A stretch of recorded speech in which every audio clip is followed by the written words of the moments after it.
Hi ma'am, good to see you. कैसे हो आप? Thank you, good to see you too. आज इन कहाँ आप हरियाणा में घूम रहे हो? कहाँ घूम के आए आप? हाँ। मैं हिसार गई थी, हम्म। जिंदल लिटरेचर फेस्टिवल में मेरी बुक लॉन्च थी। हम्म। और एक बहुत खूबसूरत कोठी, शेखपुरा कोठी वहाँ पे रही मैं। हम्म। बहुत अच्छा लगा। हम्म। हम्म। हवा, खाना पीना, हर हम्म। चीज़ बहुत अच्छी थी। वो एक कोई फिलांथ्रोपिस्ट हुआ करते थे, सेठ छाजूराम। अच्छा। उनकी बनाई हुई थी वो, बहुत पैसे वाले थे वो उनकी। बहुत ही ग्रैंड कोठी है और हम्म। मैंने तो उसके बारे में कभी सुना भी नहीं था, मगर हम्म। वहाँ रह के इतना अच्छा लग रहा था। हम्म। बहुत अच्छा लगा। कंट्री साइड में हो, बिल्कुल बिल्कुल खूबसूरत। कंट्री साइड में, चारों हम्म। तरफ खेत थे। और हाँ। बहुत उसी तरह से कुछ ब्रिटिश और कुछ इंडियन स्टाइल का मिक्सचर में बनी हुई थी वो, और वैसे ही उसके सारे फर्नीचर और हर चीज़ वैसी थी, तो मुझे बहुत हाँ। अच्छा लगा। सो मैम, हम रामपुर गए थे करीबन 4-5 साल पहले। और नवेद मियाँ हैं उनके वहाँ पे नूर महल में। हम्म। तो हम शूट कर रहे थे कुछ, तो हम वहाँ पहुँचे और उन्होंने इनवाइट किया हमारे को खाने पे। तो हम खाना हमने खाया, और जो खाना था वो बड़ा आ एग्जोटिक खाना था रामपुर का। रामपुर का खाना, हाँ। हाँ, तो उन्होंने पता नहीं तरह तरह के तो हलवे बना रखे थे। कोई प्याज का हलवा था, अमरूद की मिठाई थी, कोई हम्म। मुर्ग मसल्लम टाइप्स, पता नहीं कितने था। तो बड़ा इंटरेस्टिंग कुजीन था वो। तो ये जो रामपुर का जो कुजीन है, तो इसको अगर हम देखते हैं तो कैसे इसकी हिस्ट्री स्टार्ट होती है और कैसे डेवलप हुआ धीरे धीरे? रामपुर के लोग जो थे वो तो पठान हम्म। लोग थे। और जब वो आए हैं हम्म। इंडिया में, तो वो अपनी जो कुजीन लेकर आए हैं, वो बेसिक शोरबा, एक ट्राइबल करी होती थी, यखनी पुलाव, हम्म। कबाब्स डिफरेंट स्टाइल के, हम्म। हलवा, ऑल ये सब चीज़ें उनके पास थी। जब 17, मैं सिर्फ रामपुर के बारे में बता रही हूँ, वैसे तो हम्म। रोहिलखंड की हम्म। किंगडम टाइप जो भी उन लोग की थी, हम्म। प्रिंसिपैलिटी स्मॉल, जो ट्राइबल चीफ्स ने बनाई थी, वो तो हम्म। पहले लेटर मुगल के टाइम से थी। हम्म। बट फाइनली जब 1774 में रामपुर को इन्होंने बनाया है, हम्म। तो तब भी बेसिक क्विजीन ही थी इनके पास। और हम्म। वहाँ पे राजपूत और जाट रहते थे, हम्म। उनकी क्विजीन से भी इन्होंने लिया। जैसे कि हम्म। अभी भी हम अरबी के पत्ते जो होते हैं, हम पतौरे और ये हम्म। सब जो चीज़ें हैं, वो सब वहाँ हम्म। की क्विजीन से आए। हम्म। इसके अलावा रामपुर ने जब इस्टेब्लिश हो गए, और 1792 के बाद फिर वो ब्रिटिश कॉलोनियल स्टेट बन गए थे, हम्म। तो वो पीस टाइम्स थे। तो हम्म। 1816 से हम देखते हैं, इवन उससे पहले से, 1816 से पहले से भी, कि रामपुर के नवाब जो थे वो अवध हम्म। के काफ़ी इन्फ्लुएंस में थे। हम्म। अवध के नवाबों से उनका बहुत ही अच्छा रिलेशनशिप थी। हम्म। बल्कि रामपुर के नवाब फिर शिया भी बन गए थे उसी ओके। इन्फ्लुएंस में आके। तो वहाँ का खान पान और हम्म। से इन्फ्लुएंस होके उन्होंने वहाँ के कुक्स हम्म। को बुलाना शुरू किया। हम्म। 1857 के बाद जब अवध की रियासत ख़त्म हुई और हम्म। मुग़ल एम्पायर भी ख़त्म हो गई थी, तो हम्म। ये सारे कुक्स और आर्टिस्ट और म्यूजिशियंस, राइटर्स सब रामपुर आए, बिकॉज हम्म। नॉर्थ इंडिया में सबसे ज़्यादा प्रॉस्परस प्रिंसली स्टेट यही था। हम्म। तो वहाँ हम देखते हैं, सिर्फ अगर कुजीन के ऊपर हम फोकस करते हैं, तो रामपुर के जो किचन्स थे हम्म। नवाबों के, हम्म। उसमें अवध के, कश्मीर के, मुग़ल और रामपुर के अपने पठान खानसामा, इन सब ने मिल के एक हम्म। बहुत ही डिफरेंट स्टाइल ऑफ कुजीन बनाया। हम्म। क्योंकि 1972 तक, जब तक प्रिवी पर्सेस बैन नहीं हुए हैं, रामपुर किचन्स थे और हम्म। वहाँ पे खानसा में काम करते थे। तो ये ना मुग़ल में था, हम्म। वो तो ख़त्म हो गया था, इवन अवधी कुजीन में भी नहीं था। हम्म। तो रामपुर कुजीन को मैं कहूँगी कि इसमें बहुत ही स्ट्रॉन्ग पठान हम्म। पख्तून नोट्स हैं, बिकॉज उन लोग हम्म। की अपना जो मिजाज होता है कि भाई बहुत ही रस्टिक, हम्म। बेसिक हम्म। टाइप के, उनको बहुत ज़्यादा हम्म। खुशबुएं और इतर और हम्म। रोज़ वाटर और बहुत से एरोमेटिक्स नहीं वो पसंद थे। नखरे जो होते हैं खाने में, हाँ। इतने नफासत पसंद नहीं है रामपुर हाँ। पठान। तो वो एक अलग तरीके की कुजीन बनी, जिसमें हाँ। बहुत ही सिंपल हार्डी फ्लेवर्स थे, हम्म। लेकिन जो प्रोसीजर्स थे, बहुत ही कॉम्प्लेक्स वाले प्रोसीजर्स, हम्म। वो उन लोगों ने अपनाए, बिकॉज वहाँ के अवध के और मुग़ल खानसामे थे। हम्म। तो एक नई कुजीन बनी। अब आपने इतने सारे हलवे खाए, हम्म। आज भी रामपुर में अदरक का हलवा हम्म। मुगल डिश है, वो हम्म। अवध में भी पकती थी, हम्म। लेकिन सब लोग भूल गए हैं। इवन हम्म। रामपुर में लोग अदरक का हलवा भूल गए हैं। ये हम्म। अक्टूबर में बनता है जब नई अदरक आती है। हम्म। हरी मिर्च का हलवा, हल्दी का हम्म। हलवा, ये रामपुर के जो खानसामे थे, उनके उनके पास चैलेंज था। हम्म। हर खानसामा की अलग स्पेशलिटी होती थी। और उनको ये था कि हम किस तरह से इनामात मिले हमको, नवाब हमारी तारीफ करें, तो इसलिए उन्होंने नए नए तरकीबों से बनाए। तो आपने हलवे ही देख लिए, इसी तरह से बहुत से जैसे एक मिठाई होती थी उसे कहते थे दरे बहिश्त। दरे बहिश्त मीन्स गेटवे टू हेवन, जन्नत का दरवाजा।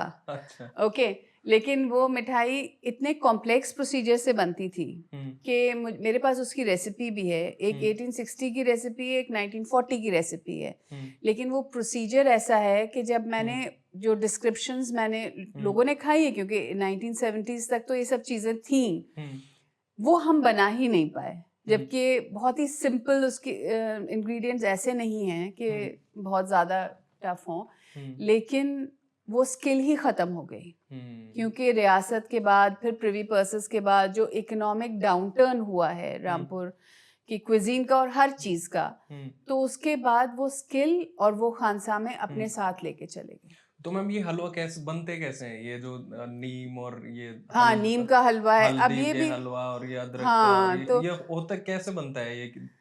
बेसिकली जैसे आप अगर मिर्च का हलवा लें, तो पहले तो ऐसा होता था कि उसको हरी मिर्च जो थी उसकी तेज़ी निकालना होती थी, और वो खोए और दूध और शक्कर के साथ और घी के साथ बनता था। अब खानसामा जो है वो उसको कैप्सिकम के साथ बनाते हैं, क्योंकि वो तेज़ी निकालने का प्रोसीजर भी बड़ा लंबा है। इसी तरह नीम का हलवा जो है वो नीम के पत्तों को उबालना पड़ता है। इवन लहसुन की खीर होती है, और लहसुन का हलवा, अदरक का हलवा मैंने आपको बताया। तो ये सारे हलवों में टेक्निक्स थी। अदरक के हलवे की 6-7 टेक्निक्स अभी भी खानसामा को मालूम है, लेकिन मुझे लगता है कि जिस तरह से लोगों को अब लोग पसंद ही नहीं करते। हमारे बचपन में हमारे नाना वगैरह ये लोग खाते थे, जाड़ों में बना के खाते थे, लेकिन अब कोई नहीं खाता, तो वो भी खत्म हो जाएगा। तो जी, तो मेरी कोशिश ये थी कि जो चीज़ ख़त्म हो गई है, जो लोग भूल गए हैं, फिर भी कुछ ओरल हिस्ट्री में है, उसको वापस रिवाइव करना, तो कलनरी रिवाइवल।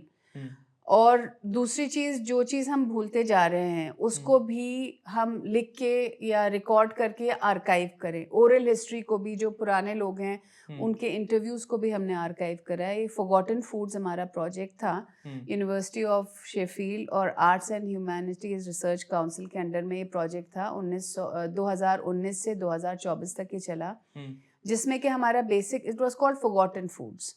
तो बेसिक हमारा मकसद ये था कि ये जो खाने हम भूल गए हैं इनको रिवाइव करें, और इसकी ओरल हिस्ट्री और रिटन हिस्ट्री को हम आर्काइव करें। तो ये रेसिपीज कहाँ मिली फिर आपको? हाँ, तो ये किस्सा ही यहाँ से शुरू हुआ कि मैं तो किसी और अपनी बुक की, मैं हिस्टोरिकल फिक्शन लिखती हूँ, भी लिखती हूँ, अब तो फूड राइटिंग ज़्यादा है मेरी। तो मैं जब रिसर्च कर रही थी, रामपुर में रज़ा लाइब्रेरी है जो कि बहुत बड़ा एक ज़ख़ीरा है मैन्युस्क्रिप्ट्स का, और वहाँ पे मुझको पर्शियन स्क्रिप्ट में कुक बुक्स मिली। 1816 से 1880s तक की वो रेसिपी बुक्स थी, और 12-13 तो रेसिपी बुक्स से कुक बुक्स टाइप की थी, हाथ से लिखी हुई मैन्युस्क्रिप्ट्स थी। लेकिन मुझे फ़ारसी नहीं आती थी, सिर्फ मैं उर्दू जानती थी, तो मैं उन खानों के नाम समझ सकती थी, लेकिन मैं ये नहीं समझ सकती थी कि ये लिखा क्या है इसमें। तो जब मैंने उसको पहले ट्रांसलेट करना शुरू किया, जब मैंने उसे ट्रांसलेट करा, तो फिर मुझको समझ में आया धीरे धीरे कि इसका मतलब क्या होता है। मगर वो टेक्निक्स ही डिफरेंट थी। जो टेक्निक्स हमारे साथ जो हम बनाते हैं जिस तरीके से खाना, वो अब वैसे तो बनता ही नहीं था। इंग्रेडिएंट्स तो ज़्यादातर हमारे पास थे, 99% हमारे पास थे। तो फिर इनको मैंने पहले तो अपने घर में ही कोशिश करी कि इनको किसी तरीके से अपने जो कुक है कुछ बना और कुछ बिगड़ा। फिर उसके बारे में मैंने लिखना शुरू करा। तो मेरा एक आर्टिकल था, वो कई लोगों ने शेयर करा, और इस तरह एक प्रोफेसर शोवॉन लैम्बर्ट हर्ली हैं यूनिवर्सिटी ऑफ शेफील्ड में, उनको ये आर्टिकल मिला। तो उन्होंने मुझसे बात करना शुरू की इसके बारे में। फिर मैंने उनको बताया सारा अपना किस्सा कि मैं क्या कर रही हूँ, और आपस में बात करते करते फिर उन्होंने grant, arts and humanities research council का उन्होंने ग्रांट लिया। और इस बीच में तिलक चंदन के बारे में भी मैंने लिखा था, जो एक हेरिटेज राइस वैरायटी है, रामपुर में होती थी, जो अब बहुत ही ऑलमोस्ट एक्सटिंक्ट हो गई है। तो ये ग्रांट एक प्लांट साइंस का उनका जो डिपार्टमेंट है उनका भी ग्रांट था कि हम इस तिलक चंदन को रिवाइव करें। तो कुल मिला के काफ़ी बड़ा प्रोजेक्ट था हमारा। इसमें कई हिस्टोरियंस, राइटर्स और plant scientist professor Duncan Cameron थे। तो इन सब लोगों ने मिल के इस प्रोजेक्ट में काम करा, जिसमें कि मैं इंडिया में लीड मैं थी। फिर मुझे रिसर्च फेलोशिप भी यूनिवर्सिटी ऑफ शेफील्ड ने दी और मैंने जर्नल्स में पेपर्स लिखे और हम लोगों ने मिलके एंथोलॉजी, फूड राइटिंग की एंथोलॉजीज भी 2 पब्लिश हुई। तो और एक डॉक्यूमेंट्री भी बनी। फूड फेस्टिवल्स हमने करे मतलब इन रेसिपीज को हमने रिवाइव करा खानसामाओं के साथ और इनको इजी बनाया ताकि हम अब बना सकें। तो रामपुर के बारे में पुष्पेश पंत जी ने अभी मुझसे रिसेंटली बहुत मुलाकात हुई थी, तो उन्होंने कहा कि यहाँ पे ऐसे खानसामा अगर कहते हैं कि हाँ हमारे बाप दादा रॉयल खानसामा थे तो वो हम मान सकते हैं, क्योंकि 1970s तक तो रॉयल किचन था वहाँ। तो it is true of Rampur कि यहाँ रॉयल खानसामा हैं। तो जो खानसामा जिन्होंने हमारे साथ काम किया, 2-3 खानसामा थे जिन्होंने 3 खानसामा थे जिन्होंने हमारे साथ काम किया। उसमें से दो खानसामे ऐसे थे जिनके दादा जो थे और एक तो खुद ही रॉयल किचन्स में काम कर चुके थे। उनके पास पूरी ओरल हिस्ट्री थी जो उन्होंने सुना था। तो बहुत से खाने तो ऑफ कोर्स उन्होंने बनाए नहीं या वो भूल गए। हमारे पास ट्रांसलेटेड रेसिपीज थी। तो मैंने उनके साथ, और फिर हमारे पास ग्रांट आ गया था तो हम कुछ भी गड़बड़ सड़बड़ करके बना सकते थे।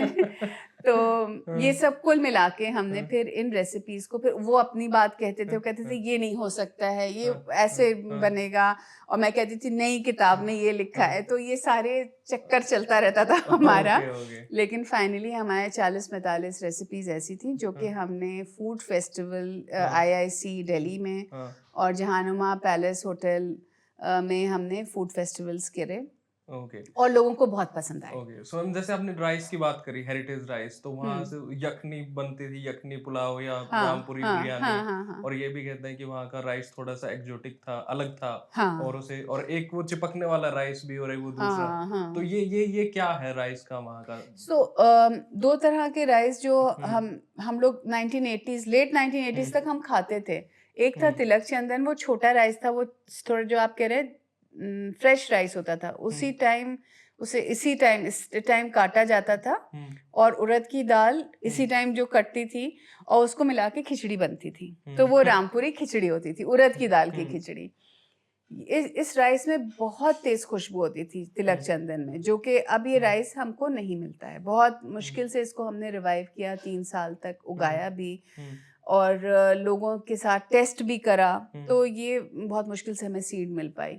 और दूसरा हंसराज का चावल होता था जो कि बिरयानी वाला चावल होता था, जिसको 8-8, 10-10 साल तक एज करा जाता था। फिर उसका चावल और मीठे चावल, जो मीठे चावल कहलाते हैं, जर्दा मीठा पुलाव जो होता है, उससे बनता था। इसकी भी खुशबू बहुत ही तेज होती थी। तो ये चीज़ जब हम खो गई हमारे पास, तो अब हमें नहीं मिलती है।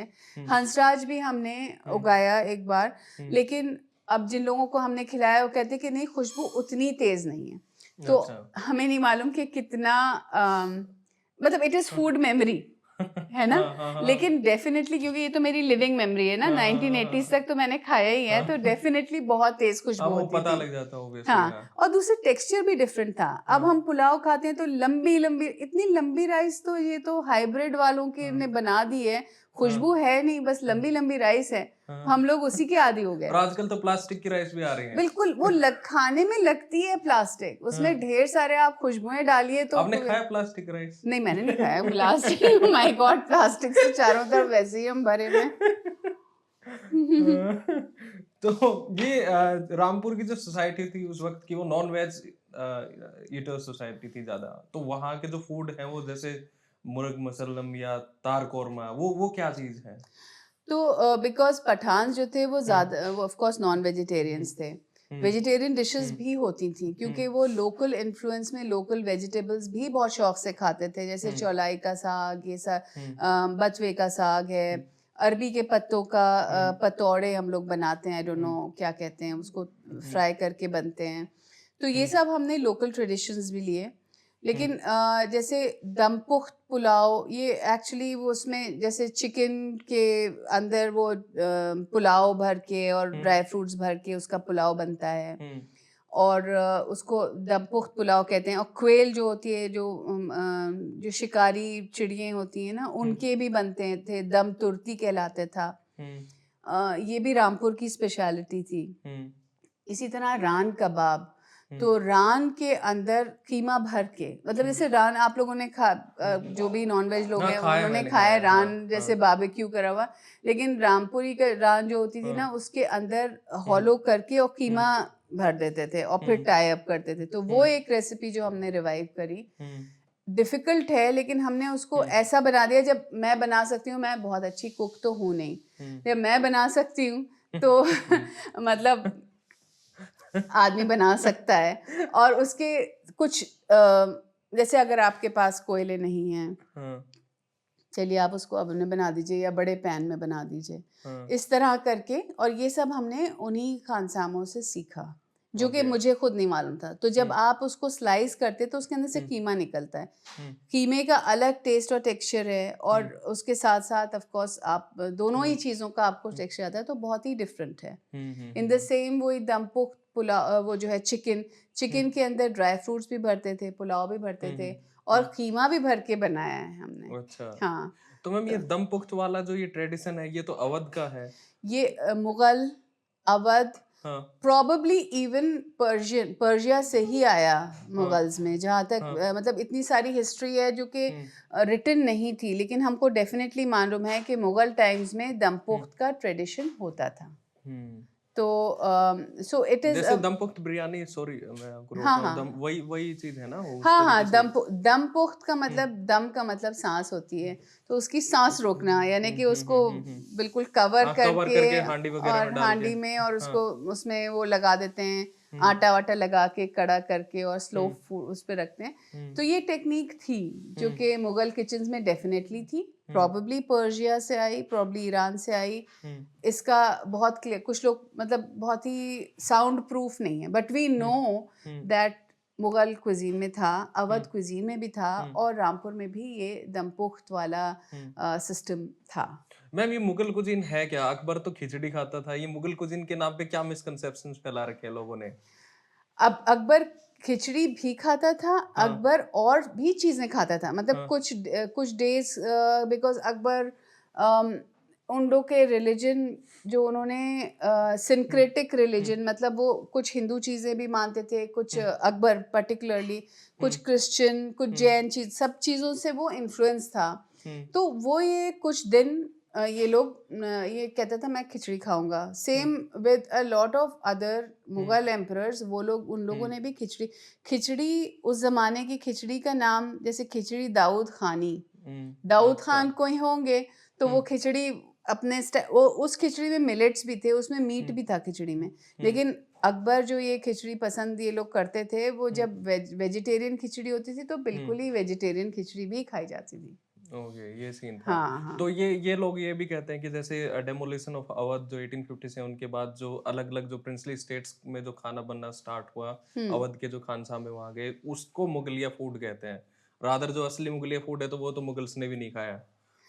ये भी बात सही है कि जो मुगल्स ने खाया वो और जो जिसे हम मुगलिया फूड कहते हैं वो बिल्कुल डिफरेंट है।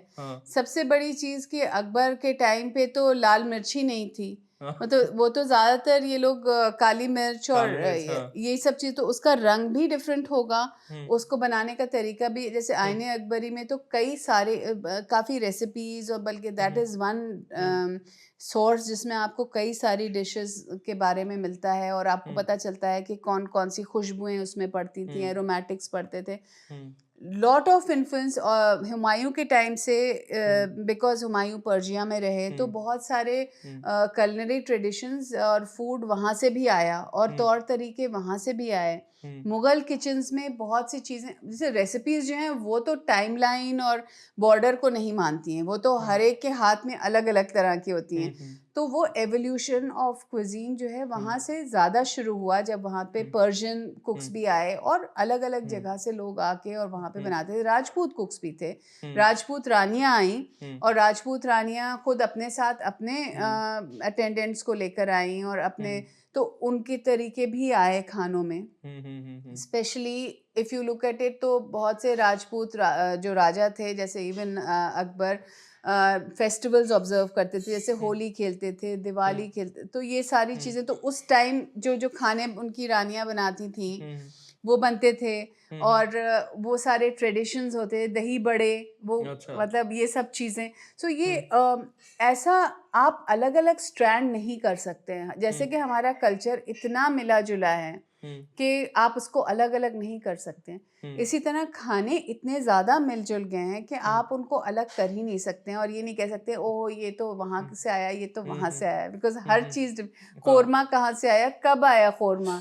शुरू में अकबर तो कोरमा नहीं खा रहा होता था ना, तो इट ऑल्सो केम लेटे। और कोरमा, कावरमा, इसकी भी काफ़ी लंबी हिस्ट्री है, वो तो बड़ा लंबा हो जाएगा किस्सा।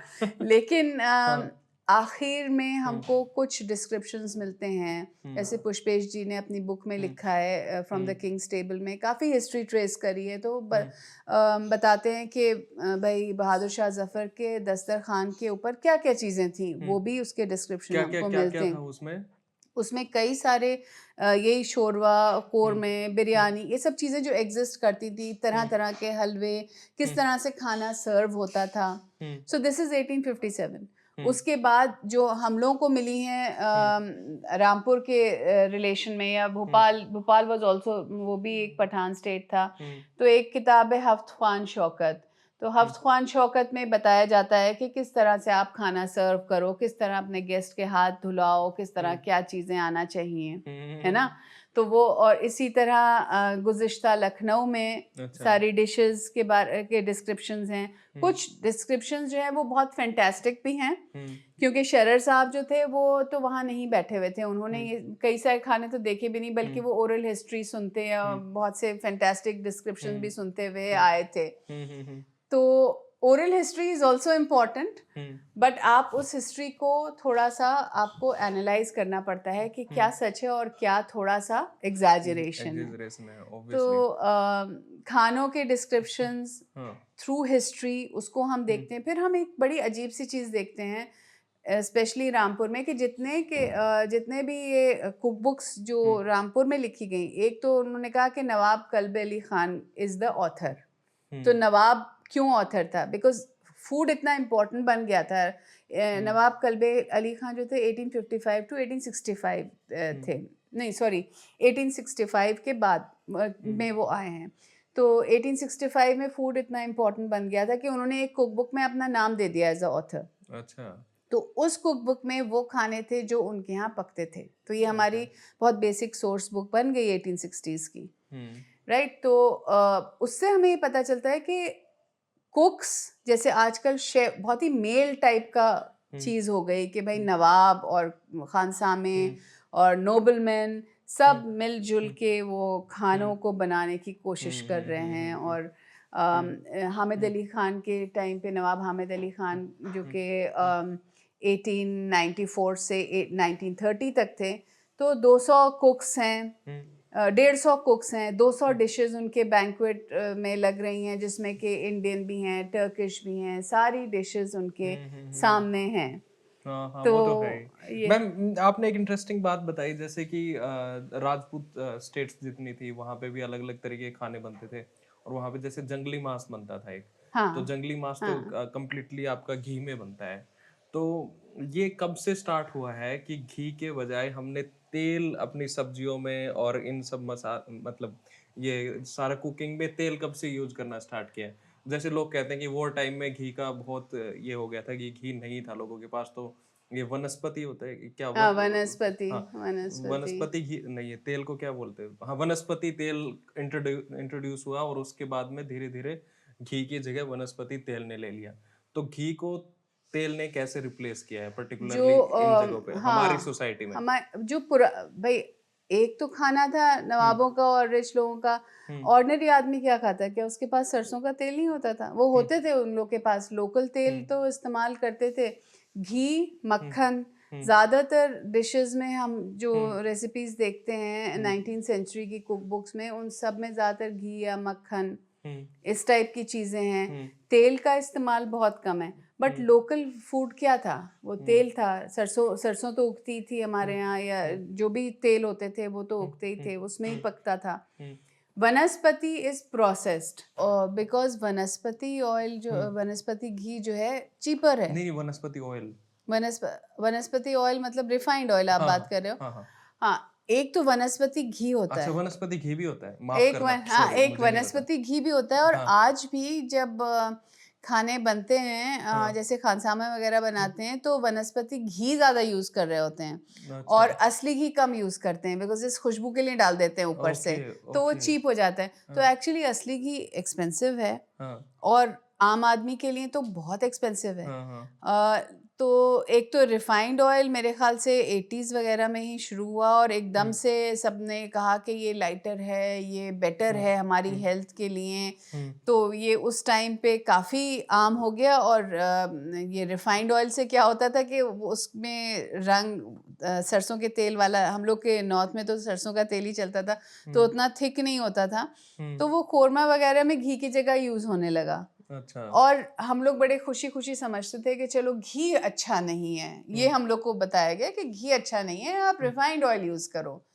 तो वो एक ट्रेंड चला। अब वो वापस ये आ गया कि नहीं, घी अच्छा है, इट इज बेटर, और cold press oil is better, like सरसों का तेल, जो कि हमारे बुजुर्ग यही खाते थे।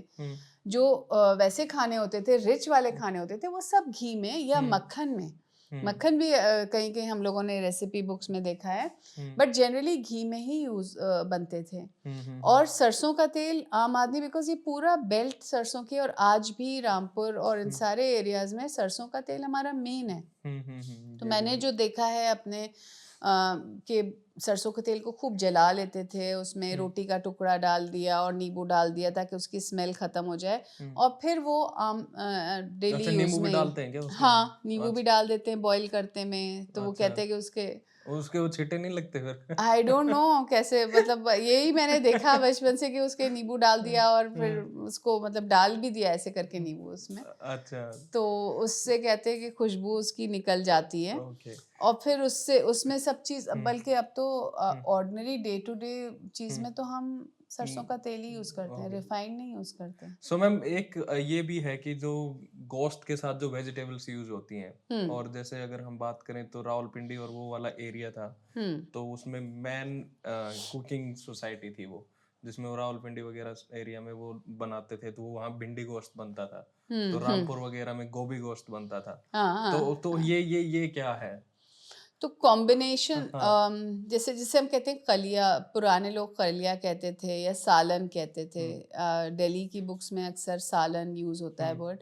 सालन बेसिकली वो ग्रेवी तो अंग्रेजी वर्ड है या करी अंग्रेजी वर्ड है, बट जो भी मीट के प्रिपरेशन होगा जिसमें हम सब्जी डालेंगे, बिकॉज सब्जी भी गोश्त के साथ बनती थी, आज भी बनती है रामपुर में अक्सर। आप भिंडी गोश्त, गोभी गोश्त, पालक गोश्त, सब चीज़, टमाटर गोश्त, मतलब एवरीथिंग। और एक चीज़ हो गई korma. Korma does not have, उसमें हल्दी नहीं पड़ती है, उसमें सब्जियां नहीं पड़ती हैं, और उसमें ज़्यादा एरोमेटिक चीज़ें पड़ती हैं, तो वो कोरमा हो गया। सो 2 टाइप्स ऑफ मीट, एक तो कोरमा है और एक कलिया है, कलिया या सालन भी उसे कहते हैं। तो ये 2 तरह की चीज़ें हम लोगों ने आम तौर पे ही खाई हैं बचपन से। तो सब्जी मिक्स्ड विद वेज, हालांकि सब्जी जब इतना पकेगी तो उसमें क्या ही ताकत रह जाएगी, लेकिन भाई ठीक है, अलग अलग मजा है। सीजनल वेजिटेबल्स, नॉर्मली भी हम लोग सीजनल वेजिटेबल्स, क्या पता वो बाद में डलती हूँ ऊपर से।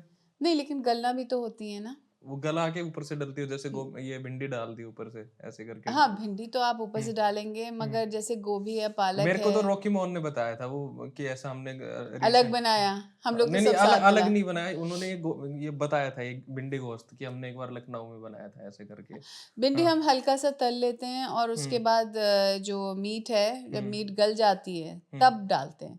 अच्छा। सेम थिंग गोभी, क्योंकि हमें गोभी अगर बहुत ज़्यादा मिक्स चाहिए मीट में, तो वो गोभी हम साथ में डाल देते हैं, पालक हम साथ में डाल देते हैं ताकि बिल्कुल ही मिक्स हो जाए, बट उसमें क्या ही ताकत रह जाएगी, आप खुद सोचिए। ये तो है ही। हाँ। बाकी में पार्टीशन के बाद जो लोग उस साइड से इस साइड आए हैं उन्होंने कितना इफेक्ट किया है, स्पेशली दिल्ली के फूड को और पंजाब के दिल्ली फूड के को? फूड को तो डेफिनेटली हम्म, बहुत अफेक्ट हुआ है। पंजाबी स्टाइल ऑफ मसाले से हम्म, चना मसाला है या हम्म, बटर चिकन का इन्वेंशन टाइप का दिल्ली में ही हुआ। हम्म, तो ये सब चीज़ हुई, लेकिन आई डोंट थिंक कि हाँ, another thing, very interesting thing is कि रामपुर में भी पार्टीशन के से लोग आए, ऑफ कोर्स पूरे नॉर्थ में आए थे, लेकिन एक बहुत बड़ी कम्युनिटी जो बन्नू एक जगह है पाकिस्तान में, वहाँ से आई थी पंजाबी कम्युनिटी, वो रामपुर में आके बसी। और नवाब रामपुर ने उनको कई किले के अंदर कई एरियाज में बसाया, और आज भी उनके वहाँ पे जगहें हैं। बहुत से लोग तो वहाँ से मूव आउट कर गया, उन लोगों ने अपने घर बना लिए, लेकिन उनको हम कहते हैं शरणार्थी। और बहुत से सरदार कम्युनिटी को रामपुर के आसपास ज़मीनें भी दी गई, विच इज़ इन 60s। और तो एक बहुत ही strong Punjabi community, Sardar community, Punjabi Hindu community very much in Rampur, और इन लोग का खाना डिफरेंट ही रहा। मतलब जो मेरी दोस्तें हैं जो कि बन्नू से आई, जिनकी फैमिली बन्नू से आई थी, तो उनका खाना थोड़ा डिफरेंट रहा। हालांकि हम लोगों ने भी बहुत सी चीज़ें, अब जैसे उन्होंने भी खिचड़ी खाना शुरू कर दी, उड़द की दाल की खिचड़ी रामपुर की चीज़ थी, उन्होंने खाना शुरू कर दी। उनके कुछ तरीके के वेजिटेबल्स हमने खाना शुरू किए, कुछ हमें तो समझ में नहीं आते, जैसे वो फूलों की सब्जी बनाती हैं, और वो सब बनाते हैं, तो वो हमको तो समझ में नहीं आती हैं, लेकिन हमने उनके यहाँ खाई हैं ये सब चीज़ें। और कड़ी वगैरह, कड़ी जो उन लोग की बनती है डिफरेंट बनती है हमारी कड़ी से। सो डेफिनेटली दिस कम्युनिटी इसके आने से बहुत चेंजेस आए, और एक बहुत ही कमर्शियल डेवलपमेंट भी रामपुर का जो हुआ, बिकॉज इन लोगों ने कई शॉप्स वगैरह खोले, और वहाँ पे अभी भी बहुत ही प्रॉस्पेरस कम्युनिटी जो रामपुर की है, वो ये शरणार्थी की ही कम्युनिटी है, और पंजाबी कम्युनिटी मेहनती है, हैं वो लोग, बहुत मेहनती हैं। मेहनत और बहुत जो करते हैं। फार्मिंग में भी जो बड़े बड़े फार्म्स उनके रामपुर में हैं, सरदारों के बहुत बड़े बड़े फार्म्स हैं जो कि उनको दिए गए थे, and they are doing very well. Ma'am वहाँ पे बादाम की रोटी भी तो बनती थी। आप वो कह रहे हैं नाने संतरा जो वो बनाता नाम है, मेरे को प्रोनाउंस करना हाँ। नहीं आता, उसका तो वो क्या है? उसमें हाँ। बादाम का फ्लावर होता था। नहीं वो तो नवेद भाई तो बता रहे थे वो पूरा बादाम का ही आटा होता था। हाँ, तो हाँ, वो बता रहे होंगे हाँ, नाने संतरा, हाँ। वो काइंड ऑफ केक टाइप। और एक आप, या तो आप शीरमाल तो नहीं कह रहे हैं आप, नहीं शीरमाल, लेकिन शीरमाल तो अलग चीज है। अलग चीज़ है। हाँ, लेकिन रामपुरी शीरमाल, तो अलग अलग तरीके की रोटियां होंगी वहाँ हाँ, पे। अलग अलग तरीके की रोटियां भी बनती थी। वो अगेन जो हम्म, चीज़ हम लोग बहुत भूल गए हैं, हम्म, नाने संतरा, या इवन पुलाव, संतरे वाला पुलाव, हम्म। नारंज पुलाव, ये जैसे वाली संतरे चीज़। का पुलाव बनता है। मतलब उसमें संतरे, वो भी अफ़गानी डिश है। जब मैं अफ़गानी अपने लोगों से मिली, तो उनके यहाँ भी नारंज पुलाव होता है, जो कि मैंने पुराने रेसिपीज़ में देखा, और हमने कभी नहीं खाया था। ओके, तो आप वहाँ अफगान गए थे नहीं कभी? नहीं, अच्छा यहीं पे। यहाँ पे दिल्ली में जो ओके। अफ़गान कम्युनिटी है, तो हाँ, उनके यहाँ भी जैसे हमारे यहाँ हलवा सोहन होता है, हाँ, जिसे हबशी हलवा भी लोग कहते हैं। हम्म, तो हलवा सोहन समनक से या वीट जर्म से बनता है, जो वीट को उपजा के थोड़ा सा, और उसका आटा होता है। तो ये हलवा सोहन अफ़गानिस्तान से ही आया, रामपुर में।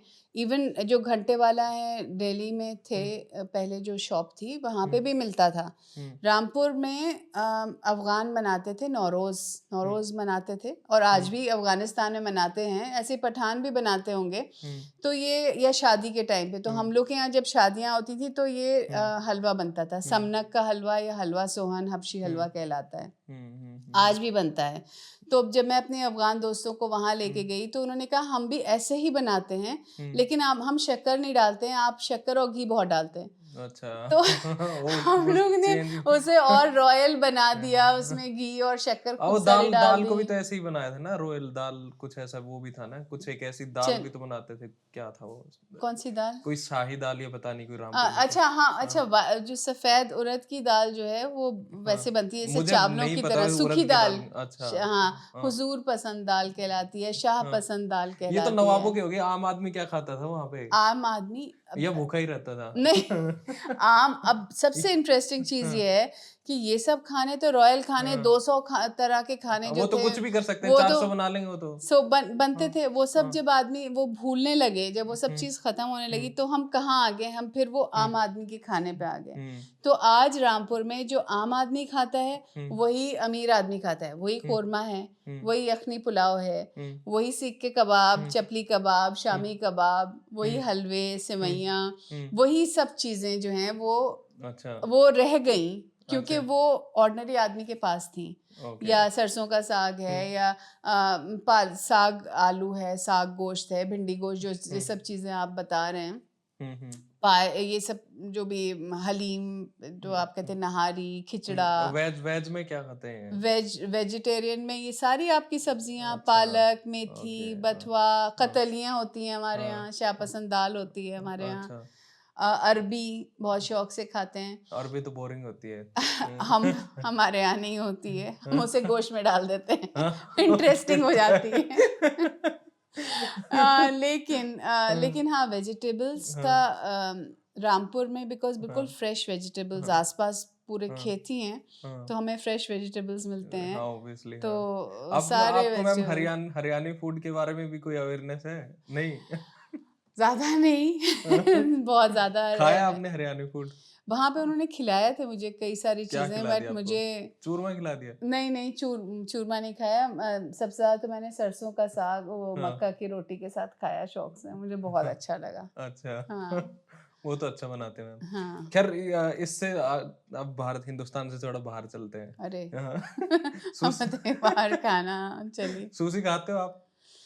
खाई है मैंने, मैं जापान हाँ, गई थी, वहाँ पे हाँ, मैंने खाई है सुशी, हाँ, और हाँ। वैसे भी खाई है। मेरे को वसाबी चटनी बहुत अच्छी लगती है। हाँ, वसाबी मुझे भी अच्छी लगती है। और मतलब amazing.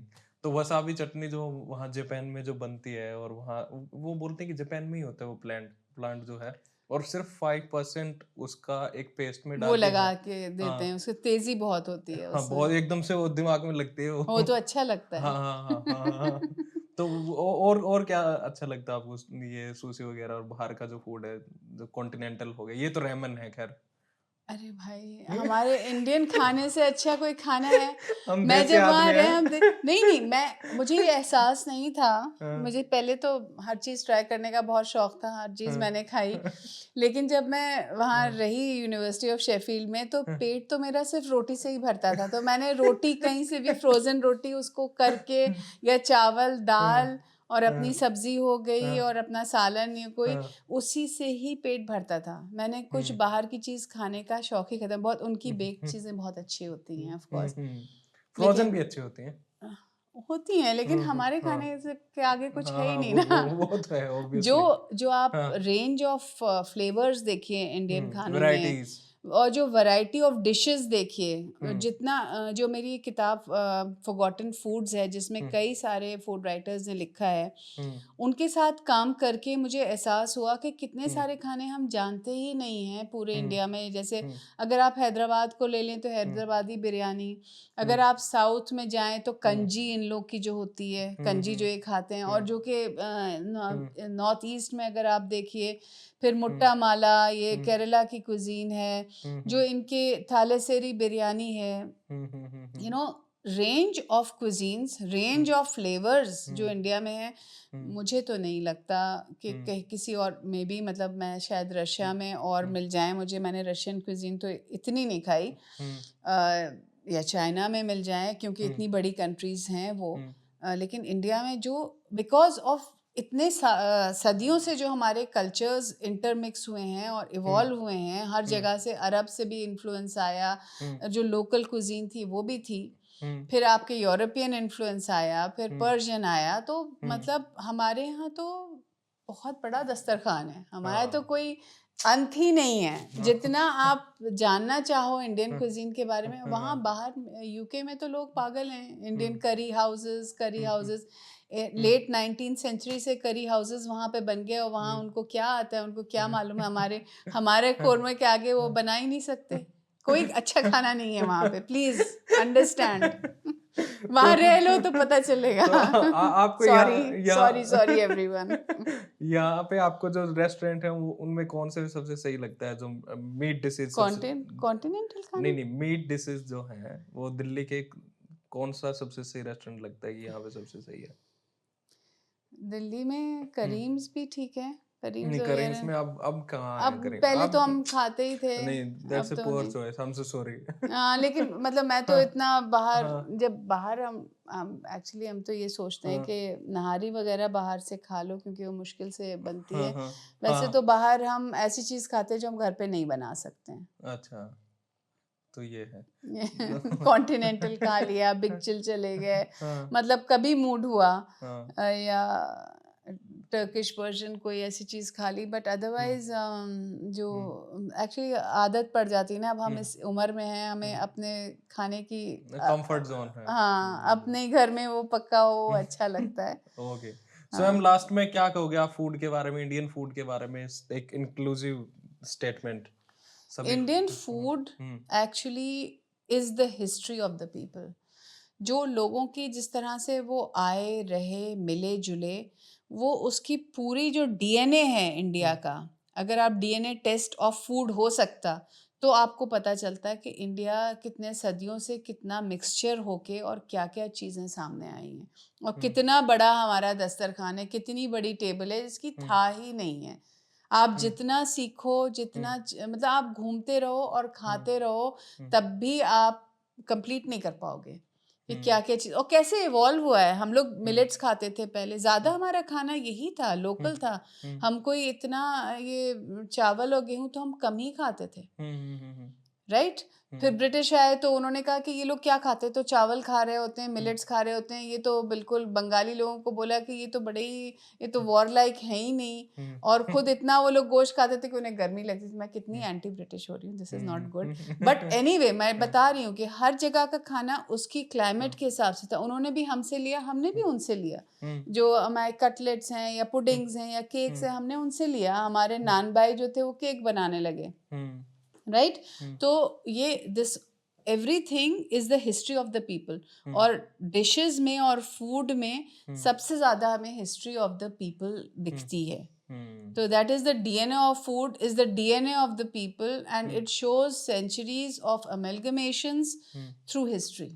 That is what I like to say about Indian food. आखिर में इंडियन फूड जो है वो इतना उसका वो पूरे एक हिस्ट्री का आईना है, जो इंडियन हिस्ट्री है, जहाँ जहाँ से लोग आए हैं और जहाँ जहाँ से उन्होंने आके अपना कंट्रीब्यूशन किया। और हर डिश हर हाथ में अलग होती है। सिल्क रूट में से होते हुए आए और वो यखनी पुलाव आ गया और वो थुक्पा आ गया और मोमोज आ गए और वो आ ही रहा है और बन ही रहा है, वही चीज़ बन रही है और आ रही है। तो that is India. We accept everything, we हम हर चीज़ अपने साथ शामिल करते चलते हैं और हम आगे बढ़ते चलते हैं। That is India. Okay, then thank you so much. Thank you. Thank you. Cut भाई।